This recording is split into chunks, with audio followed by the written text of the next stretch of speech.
a majority of our viewers probably know you, like I said earlier, from The Ultimate Fighter. The next season, Ronda Rousey will be coaching opposite the winner of Miesha Tate, Kat Zingano, in a couple weeks. And it's also going to be both male and female bantamweights next season. So what's your take on that, Andy?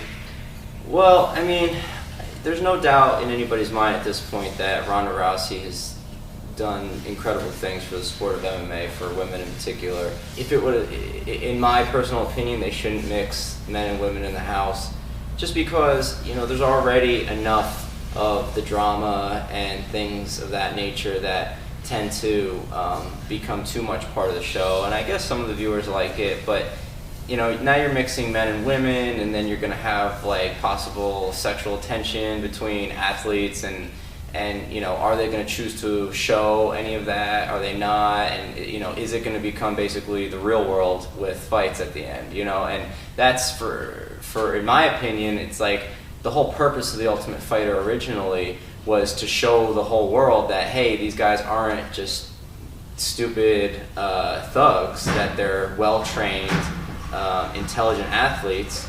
And you know, now how are they gonna portray the dynamic in the house of having men and women living together and everything else? But who knows, it could be fantastic, and it could be, you know, one of the best seasons they ever have, and it could be, you know, and they can show that, you know, that people take their sport seriously, men, women, you know, living together, not living together, training hard, whatever. Or it could just turn into, like I said, the real world, and if it does, then, you know, shame on them. There's a lot of fans were critical of Josh Koscheck as a coach, saying that he didn't go to the measures that GSP did, George St-Pierre, in the sense of, you know, just being attentive, getting good coaches in the room, things like that. So, I mean, would you agree or disagree with that point of view? Well, I agree. I mean, in terms of the extent that George St-Pierre went, I don't think Josh Koscheck had that ability. I mean, maybe he could have talked to a lot of people and really made it better than what it was. But, I mean, he brought in a decent coaching staff in the beginning, but I think Josh Koscheck's biggest flaw in terms of being a coach was that, you know, he made the show about Josh Koscheck, and George St-Pierre made the show about his fighters. And everything he did, it was about them. It was, you know, came in, and he even, George St-Pierre is self-admittedly wasn't a coach. He says, I'm not a coach. He's like, I'm here to be any help that I can be. I'll train with you guys, but I'm going to bring you guys my coaches and basically let them take over.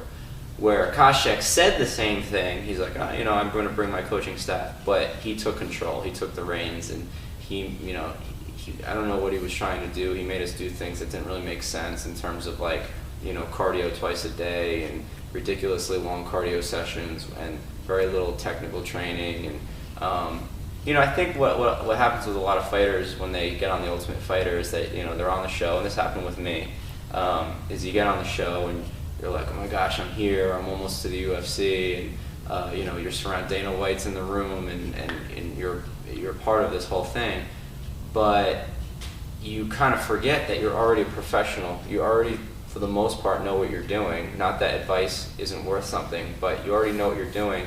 So when Josh Koscheck says, okay, we're going to do, you know, a half hour of straight grueling cardio that you never do when you're at home, not that it's bad, not that it's not a good workout, but it's not what you're used to, and you have to fight in a week, that's where, like, you're like, oh, okay, I'm going to do what he says because he knows better, when you already know. I already knew what kind of cardio I did, and I should have stuck to the same thing, and I changed it up, and then it affected me negatively, affected other people negatively.